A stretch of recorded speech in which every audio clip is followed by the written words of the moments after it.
Kumusta kayong lahat? Hiyori nga pala ng Wano Kuni Anime. Ito na fam ang kabuuan ng mga nakakagulat na mga kaganapan sa isa sa pinaka-controversial na chapter sa huling saga ng kwento. Sana pala'y i-like nyong videong to at sana huwag nyong skip kahit yung maikling ads lang dahil sobrang laking tulong na nito sa akin at sa ating channel.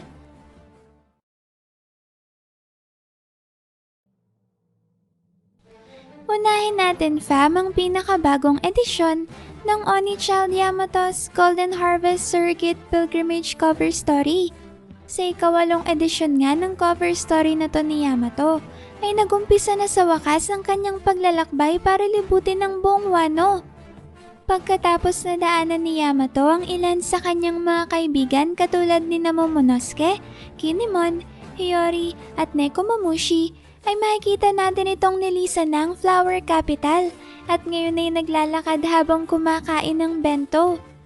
Kapansin-pansin naman sa ibabang kanang bahagi ng cover page ang mga mamamayan ng Flower Capital na masayang nagpapaalam kay Yamato na nagpapakita na naging popular na talaga si Yamato sa mga tao.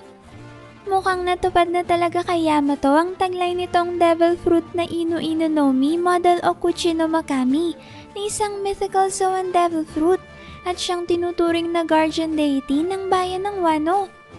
Nakaka-excite tuloy ngayong makita fam kung ano na namang bagong revelasyon ang ipapakita sa atin ni Oda sa paglalakbay na to ni Yamato. Sa huli kasing cover story ay maraming mahalagang pangyayari na pinakita si Oda, katulad na lang ng lihim na pag-atake ni na former Marine Admiral Aokiji at Titanic Captain na si Van Ogre sa teritoryo ng Big Mom Pirates at ang plano ng mga ito na pagkidnap kay Charlotte Pudding. Katunayan nga sa huling cover story lang kinumpirma ni Oda na isa nga si Aokiji sa mga Yonko commanders ng Blackbeard Pirates. Ang isa pa sa importanteng bagay na pinakita sa cover story na to fam ay kung paano ba nabuo ang dating grupo na pinangungunahan ni Dr. Vegapunk na Mads at kung paano muling nagsanib pwersa ang mga dating miyembro nito na sina Vince Smoke Judge at Caesar Clown upang itayo ang kanilang bagong grupo na Neo Mads. Kaya naman nakakapanabik talagang makita kung ano na namang malalaking revelasyon ng papakawalan sa atin ni Oda sa gagawing paglalakbay ni Yamato sa Wano. Sana famay sa cover story na to na ulit magkita sina Yamato at Kaido. At dito na din sana ipakilala ni Oda kung sino nga ba talaga ang tunay na ina nito. Kayo ba fam? May gusto ba kayong makita sa bagong cover story ni Oda? Pagkatapos naman yan ay dumako na tayo sa mga bakbakan at mga pasabog sa mismong chapter. Pagkatapos nga ng huling pag-atake ng Gorosei na Saint Mercury sa huling panel ng nakalipas na chapter, ay makikita naman natin ngayon ang lumilipad na katawan ng dambuhalang Iron Giant na kasalukuyang bumabagsak sa ibabaw ng ilang marine battleships. Labis nga itong ikinagulat ng mga tripulante ng mga battleships.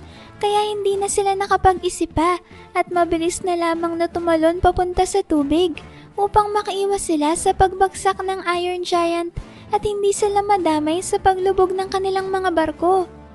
Sa sobrang laki naman ng Iron Giant ay hindi bababa sa 5 barkong pandigma ng Marines ang nadaganan nito na kaagad na nagresulta sa pagkawasak ng mga barko at paglubog ng mga ito sa dagat. Sa sumunod na panel naman fam ay makikita natin ang Iron Giant na unti-unti nang lumulubog sa gitna ng karagatan at kasabay naman ng paglubog nito ay ang putol-putol na pagsasalita ni Dr. Vegapunk na maririnig natin mula sa Haishin Denden Mushi. Dito fam ay maririnig natin kay Dr. Vegapunk ang mga katagang at ang totoong pangalan nito ay... Subalit dahil nga sa pagkakaputol-putol ng kanyang pagsasalita, ay tanging ang maikling bahagi lang na ito ng kanyang mensahe ang ating maririnig. Kung pagdudugtungin naman natin ang huling naputol na mensahe ni Dr. Vegapunk sa nakalipas na chapter at ang naputol na pagsasalita niya sa chapter na to, ay ito ang ating makukuha. Sa lahat ng mga nagtataglay ng D, ay merong isa sa inyong Mo. At ang totoong pangalan nito ay Siguro may ang totoong pangalan ng Ancient Kingdom ang gustong sabihin ni Dr. Vegapunk sa naputol niyang mensahe. Subalit dahil nga sa pagkakaputol-putol ng kanyang pagsasalita, ay hindi pa din natin maintindihan ang buong konteksto ng gusto niyang sabihin. Kayo fam, ano sa tingin niyo? Base nga sa dalawang mensaheng ito, ano kaya talagang totoong huling mensahe ni Dr. Vegapunk? Habang patuloy naman ang paglubog ng Iron Giant sa ilalim ng karagatan, ay maririnig din natin itong nagsasalita at tila babigla na lang hinanap si Joy Boy. Dito ay tinatanong ng Iron Giant kung saan na daw ba nagpunta itong si Joy Boy. Sinabi ng Iron Giant na gusto niya sanang muling magsalubong ang kanilang landas, subalit bakit daw bigla na lang itong nawala, gayong kani-kanina lang daw ay naramdaman ito ang kanyang presensya. Mukhang katulad ni Zunisha may nararamdaman lang ng Iron Giant ang presensya ni Joy Boy sa tuwing ginagamit ni Luffy ang kanyang Gear 5 form, kung saan nagtatransform ito bilang si Nika. Pagkatapos naman yan may makikita na natin ang higanteng baboy Ramon na mythical Zoan form ni Saint Mercury na nakaabang sa pangpang at tila ba'y naobserbahan kung aahon pa ba sa tubig ang Iron Giant o kung tuluyan na ba itong lumubog sa dagat. Gulat na gulat naman ang mga Marines na lula ng mga natitirang battleships at tinatanong kung ano daw ba ang dampuhalang halimaw na to. Dito nga ay hindi makapaniwala ang mga sundalo sa kanilang nakikita at tinatanong kung bakit daw ba ganito ka-weirdo ang Egghead at kung ano-anong nilalang na lang ang kanilang natatagpuan sa isla. Sa sumunod na panel naman may lumipat ang tagpo sa reaksyon ng mga tao sa buong mundo sa biglaang pagkaputol ng signal ng emergency broadcast ni Dr. Vegapunk. Unang pinakita ang reaksyon ng mga mamamayan sa Alabasta Kingdom, kung saan tinatanong ng mga tao kung ano daw kaya ang dahilan at bakit bigla na lang huminto ang pagsasalita ni Dr. Vegapunk, habang ang iba naman ay iniisip kung ano naman daw kaya ang ikinamatay nito. Sumagot ang kasama nito at sinabing hindi daw kaya may tumapos na sa buhay ni Dr. Vegapunk, kaya biglang naputol ang kanyang pagsasalita, lalo na daw at si Dr. Vegapunk na din mismong nagsabi na nakagawa siya ng malaking kasalanan laban sa world government. Nagsalita naman ng isa pang mamamayan at sinabing masyado daw imposible na basta na lang ipapatay ng world government ang pinakamahusay na scientifico at inventor sa mundo. Sumagot naman ng isa pa at sinabing natatandaan daw ba nila kung anong nangyari bago ang emergency broadcast? Hindi daw ba lumabas ang balita na hinostage ng Straw Hat Pirates si Dr. Vegapunk sa Egghead? Kaya sigurado daw na ang pagkamatay ni Dr. Vegapunk ay kagagawa ng mga piratang yun. Habang kanya-kanya naman ang pagpapahayag ng mga tao sa kanilang kuro-kuro, ay makikita din naman nating tahimik lang na nagmamasid ang kababata ni Princess Vivi at kasalukuyang Environmental Minister ng Alabasta na si Koza at ang ama nito na si Toto. Pagkatapos yan may ang mga reaksyon naman ng mga mamamayan sa Whiskey Peak at Tres Rosa ang ating masasaksihan. Dito ay nagkakagulo din ng mga tao at sinasabing kahit daw lumabag sa ilang batas si Dr. Vegapunk, ay hindi daw magagawa ng world government na basta-basta na lang tapusin ang pinakamatalinong utak sa mundo. Sa gitna naman ng mga mamamayan ay mapapansin natin sina Mr. Nine at Miss Monday na nananatiling tahimik at walang imik. Makikita din natin ang pinuno ng Tontata Pirates at kapitan ng 5th ship ng Straw Hat Grand Fleet na si Leo, na tila ba naniniwalang si Luffy nga talagang may kagagawa ng pagkamatay ni Dr. Vegapunk.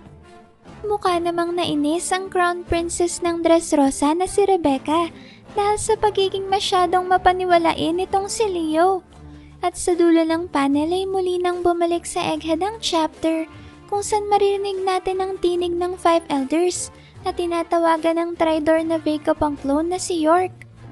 Dito may tinanong ng Gorosei si York kung sino pa daw ba sa mga clones ni Vegapunk ang natitirang buhay bukod sa kanya. Mabilis namang kumilos si York at sinabing chinecheck na daw niya ngayon kung sino pa sa kanila ang patuloy pa ding nag-a-upload ng impormasyon sa punk records. Dito ay nakumpirma ni York na dalawa pa sa kanyang mga kapwa Vegapunk clones ang aktibo pa ding nakasynchronize sa Punk Records. At ito nga ay sina Lilith at Atlas. Nakakapagtaka lang fam na hindi nabanggit ni York si Edison. Gayong nakita pa natin ito sa chapter 1116 na kausap si Stacy. At sinabihan nito na malaya na siyang iligtas ang kanyang mga dating kasamahan sa Cypherpol. Kaya naman makatitiyak tayo na buhay pa din ang Vegapunk clone na si Edison hanggang sa mga oras na to.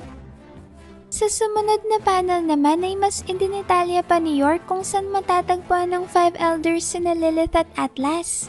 Sinabi dito ni York na si Lilith daw ay makikita ng mga ito sa Labo Phase, habang si Atlas naman ay kasalukuyang nasa hilagang silangang bahagi ng isla.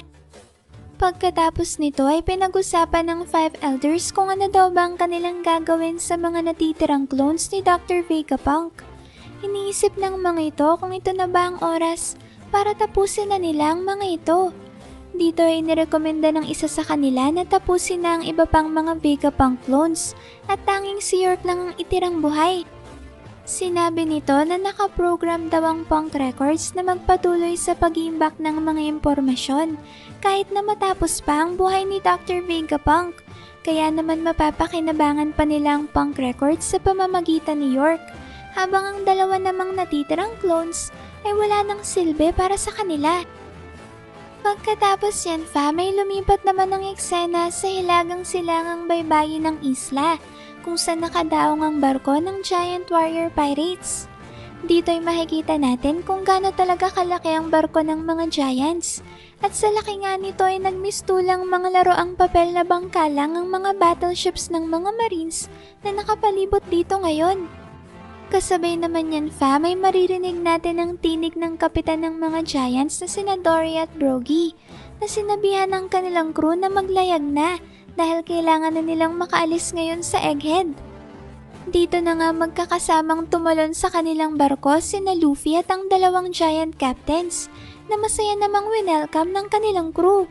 So sobrang bigat nga ni na Dory at Brogy ay nagawa nitong mapauga ang buong barko at muntikan pa nga itong tumaob sa sobrang lakas ng impact.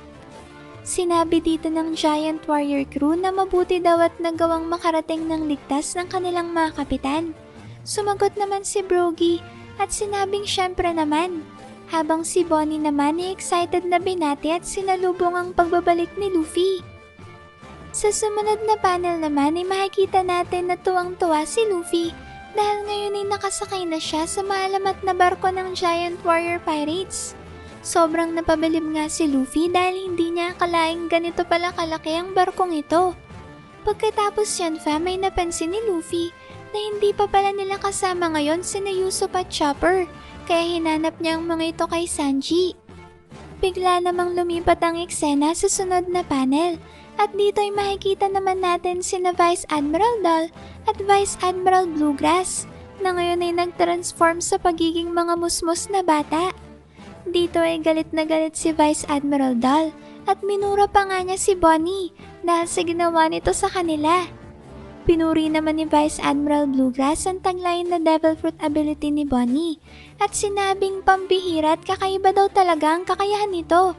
Dagdag pa niya ay nakakainis daw ang kalagayan nila ngayon dahil pakiramdam niya ay wala siyang magawa sa kasalukuyan niyang estado. Kapansin-pansin naman dito fam na hindi lang ang dalawang Vice Admiral ang ginawang bata ni Bonnie, dahil pati na din ang mechanical sea beast na kinokontrol ni Bluegrass ay naging isang batang giraffe. Kasabay naman yan fam ay maririnig din natin ang sigaw ng mga Marines na sinusubukan pa ding habulin ng mga Giants. Sinabi ng mga ito na parang mahirap daw paniwalaan na magagawa pa ding makatakas ng mga Giants sa kabila ng napakadaming bilang ng marine battleships na pumipigil sa kanila. Sumagot naman ang isa sa mga marine at sinabing masyado daw makunat ang mga Giants, kaya hindi daw talaga madaling mapigilan ng mga ito. Sa sumunod na panel naman fam ay inasar ni Bonnie ang mga Marines at sinabing siguradong malalukot daw ang mga ito sa kanilang amo na world government kapag hinayaan nila siyang makatakas. Tinawanan naman ni Oimo si Kashi dahil sa bugbog sarado nitong mukha, habang si Luffy naman ay masayang masaya dahil sa muling pagkikita nila ni Oimo at Kashi. Dito ay sinabihan ni Kashi si Luffy na matagal niya na itong gustong makita uli. At sa dulo naman ng panel ay makikita natin na kinumusta ni Sanji si Nami sa pamamagitan ng isang Dendenmushi. Dito ay binalitaan ni Sanji si Nami na handa nang umalis ang barko ng mga Giants. Sumagot naman si Nami at sinabing malapit na ding umalis ang kanilang grupo gamit ang Thousand Sunny. Sinabi ni Nami na salamat daw kay Edison at magagawa na nila ngayong makalanding sa dagat. Subalit kakailanganin pa din daw nila ng tulong upang tiyakin na ligtas silang babagsak sa tubig. Napuno naman ng pananabik si Sanji at sinabing siya na daw ang bahala at sisiguraduhin niya ang kaligtasan ni Nami, Robin at Lilith.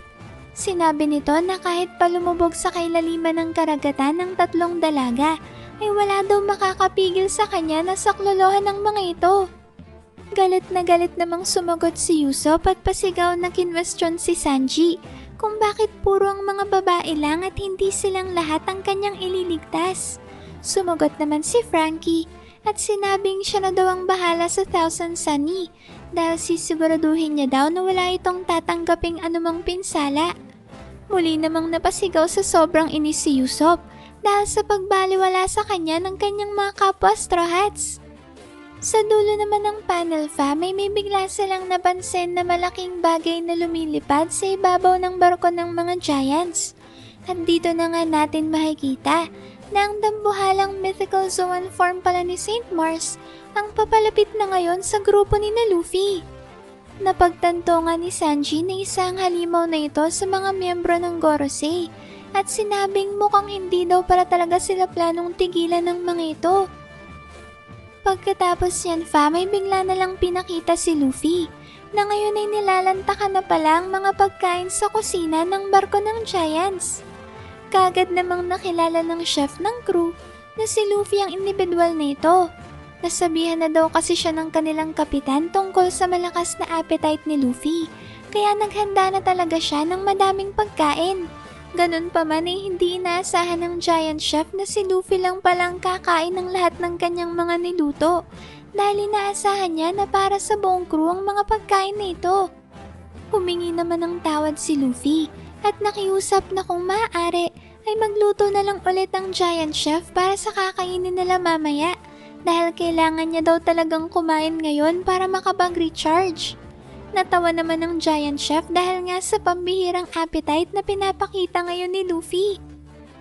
Pagkatapos yan fam ay makikita naman natin sa sumunod na panel na nagsimula na pala sa pag-atake sa barko ng Giant si Saint Mars. Mula nga sa malayo ay nagpakawala si Saint Mars ng Malboro Breath na flamethrower na mabilis namang nasalag ng mga Giants sa pamamagitan ng kanilang mga kalasag.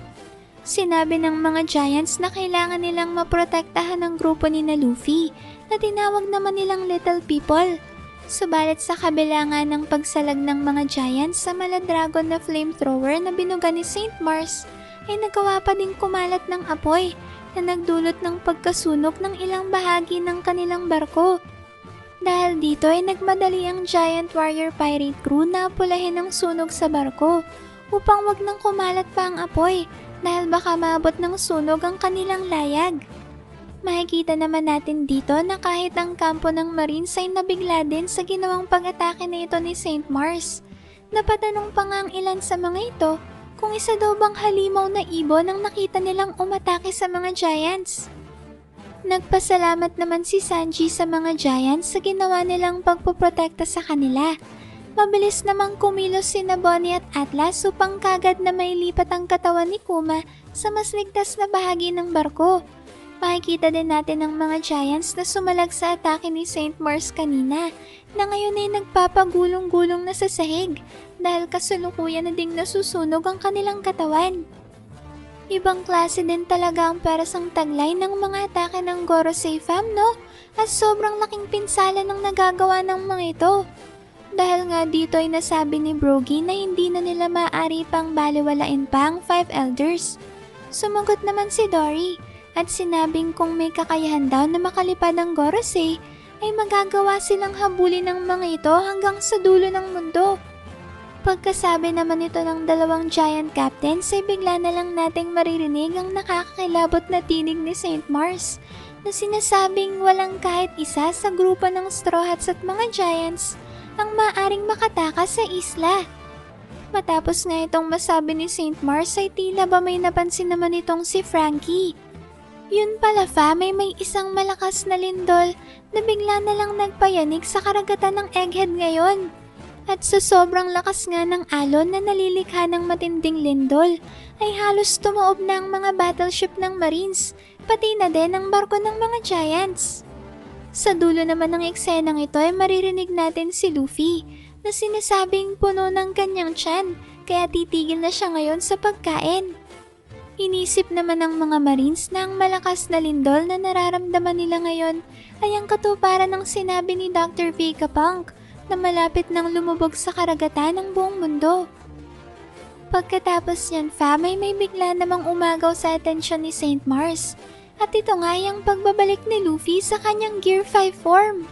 Dito ay napasigaw pa nga si Bonnie at sinabing muli na naman niyang nakita si Nika.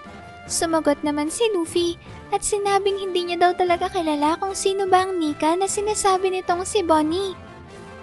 Teka fam, mukhang hindi pala isang normal na lindol ang nagaganap ngayon sa Egghead, kundi epekto lang pala ito ng Devil Fruit Awakening ni Luffy na ginagawang malagomang property ng kapaligiran ng user nito. Grabe na talaga ang antas ng Gear 5 ni Luffy dahil kusa na nitong naapektuhan ang lahat ng mga bagay sa kanyang paligid kahit na hindi niya pa hinahawakan ng mga ito.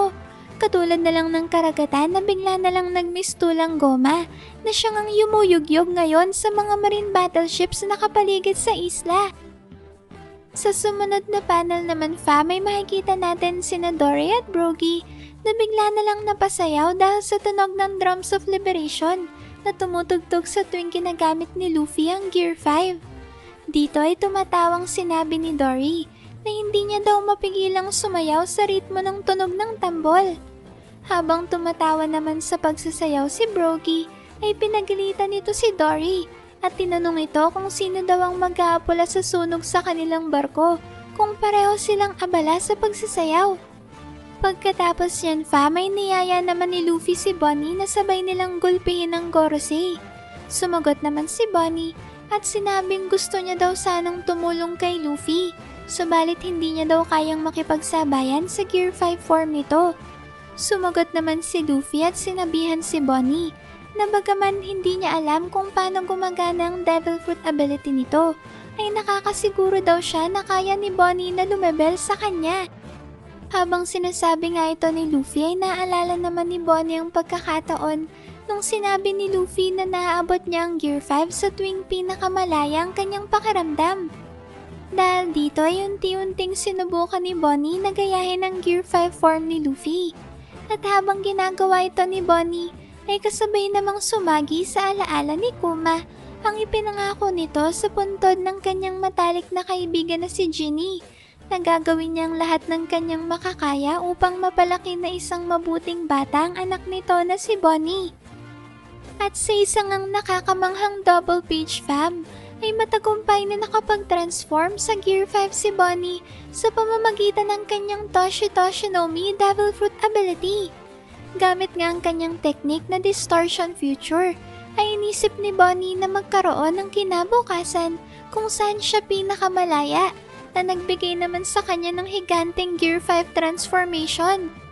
Katulad naman ni Bonnie ay nag-transform na din ang Gear 5 form ni Luffy bilang isang higante. Kaya ngayon ay dalawang dambuhalang Nika na ang siyang makakaharap ng 5 Elders. Dito may handang-handa na si Bonnie at excited na sa pakikipaglaban kay Saint Mars. Habang si Luffy naman ay hawak-hawak ang kanyang tiyan at ulo at hindi mapigilan ng pagtawa. Sa sumunod na panel ay labis ngang nagulat ang parehong grupo ng Marines at Giants.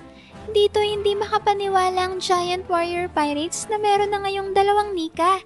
Samantalang ang mga Marines naman ay nagtataka kung saan nanggaling ang dalawang puting higante na bigla na lang sumulpot sa isla. Pagkatapos naman yan may pinaghanda na ni Luffy si Bonnie upang simulan ang kanilang pag-rest back sa Gorosei. Sumang-ayon naman kagad si Bonnie at masayang sinundan ng pangunguna ni Luffy. Bigla namang may naramdaman sina Saint Mercury at Saint Jupiter na kakaibang presensya, kaya nagmadali ang mga ito sa pagpunta sa hilagang silangang bahagi ng isla kung saan magaganap ang engkwentro ni Bonnie at Luffy laban kay Saint Mercury.